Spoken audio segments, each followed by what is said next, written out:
모태신앙은 아니지만 중학교 2학년부터 쉬지 않고 신앙생활을 하니 벌써 30년이라는 이력이 생겼습니다. 10년의 세월 3번에 얼마나 성숙했는지 질문하신다면 안타깝게도 쉬이 고개를 끄덕이기 어려울 것 같습니다. 매주 말씀을 듣고 묵상하지만 본문을 받아들이는 데 만족했지 깊이 음미하고 사색하는 시간은 적었습니다. 2000년 전 쓰인 말씀 앞에 의문과 질문이 당연함에도 수동적인 수욕의 상태를 고수하며 말씀을 묵상하고 연구할 수고로움은 저마치 미뤄두고 있었습니다. 이러한 자각 아래 드디어 신약의 숲을 듣게 되었습니다.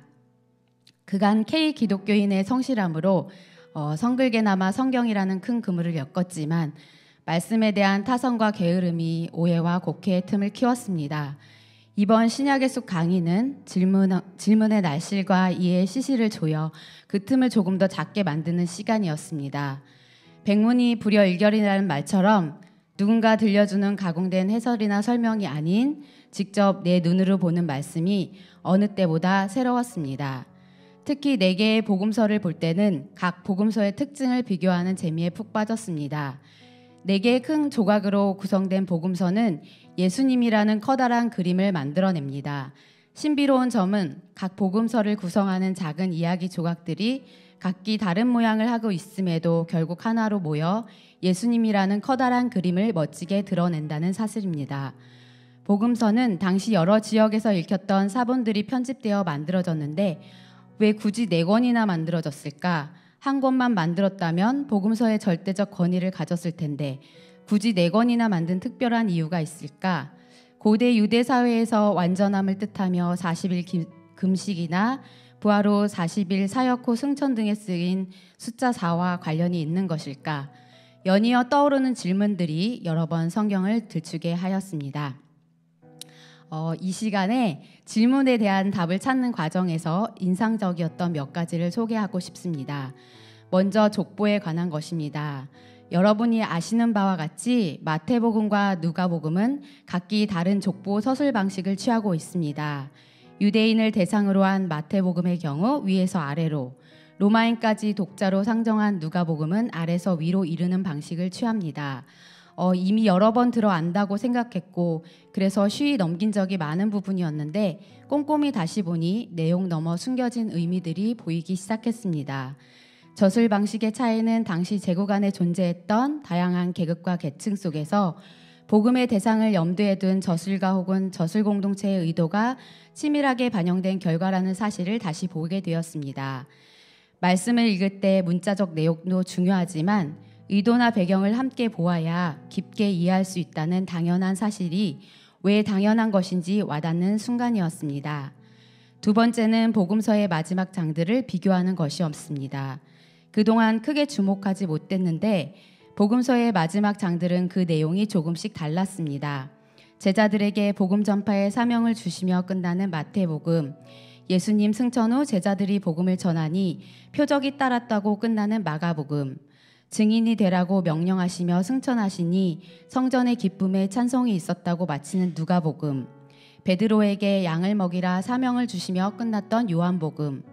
복음서에는 이와 같이 같은 사건임에도 내용이 다른 부분들이 종종 있었습니다. 하지만 이런 차이는 진실이 무엇인가를 밝혀내기 위함이 아닌 하나의 사실을 더욱 폭넓게 조명하고 드러내기 위한 노력의 결과로 만들어진 성경의 특징이라는 점을 이해하게 되었습니다. 마지막으로 새롭게 발견한 바울에 대해 말씀드리고 싶습니다. 그간 바울은 인간적인 에피소드를 지닌 제자들과 달리 너무 위대해서 저에게 멀게만 느껴졌었는데 이번에 그가 왜 그토록 위대한 사도인지 진심으로 존경하며 탐복하게 되었습니다.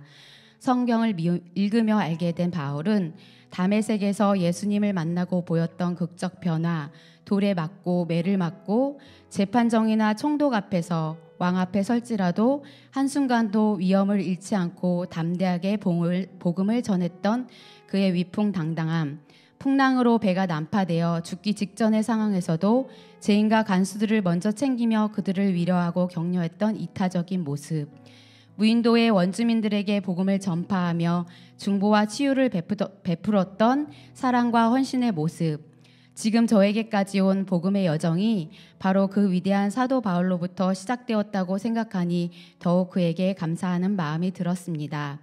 이렇게 신약의 숲은 그간 지나쳤던 제안의 질문들을 찾아주었고 질문에 대한 답을 찾아가는 과정 안에서 말씀에 대한 순수한 즐거움을 느끼게 해주었습니다. 마태복음에 천국은 마치 밭에 감추인 보화라는 비유가 나옵니다. 지금까지 이 본문을 볼 때면 전 재산을 팔아 보화를 갖게 될 보화를 발견한 사람에게만 집중했습니다. 하지만 이제는 보화를 숨긴 사람이 더 궁금합니다.